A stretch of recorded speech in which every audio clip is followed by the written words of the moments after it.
दोस्तों आप देख रहे हैं राइट भोजपुरी और आप लोगों को फिर से एक बार राइट भोजपुरी चैनल में स्वागत है।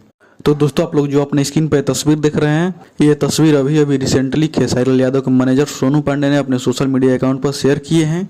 आप लोग देख सकते हैं इस तस्वीर में खेसारी लाल यादव हैं, मनोज तिवारी हैं और खेसारी लाल यादव के मैनेजर सोनू पांडे हैं। और ये तस्वीरें सोनू पांडे ने अभी शेयर किए हैं। खेसारी लाल यादव से मिले हैं मनोज तिवारी, तो वहीं से तस्वीरें निकल कर आई है। और आप लोगों को बता दें खेसारी लाल यादव की फिल्म रंग दे बसंती का शूटिंग चल रहा है सेकंड शेड्यूल का, और उसी बीच ये तस्वीरें निकल कर आई है। आज सुबह ही खेसारी लाल यादव के मैनेजर शेयर किए हैं खेसारी लाल यादव और मनोज तिवारी एक साथ। बाकी दोस्तों आप लोगों को क्या लगता है, ये दोनों ऐसे ही मिले होंगे एक साथ खेसारी लाल यादव और मनोज तिवारी ने, या फिर किसी चीज का मीटिंग होगा, या फिर कुछ स्पेशल होने धमाका जा रहा है? आप लोगों को क्या लगता है कमेंट बॉक्स में जरूर अपना राय दीजिएगा। तो चलिए इस वीडियो में इतना ही, मिलते हैं किसी अगली वीडियो में। और इस वीडियो को लाइक कीजिएगा, शेयर कीजिएगा, और अभी तक हमारे चैनल को सब्सक्राइब नहीं किया तो प्लीज चैनल को जरूर सब्सक्राइब कीजिएगा। तो चलिए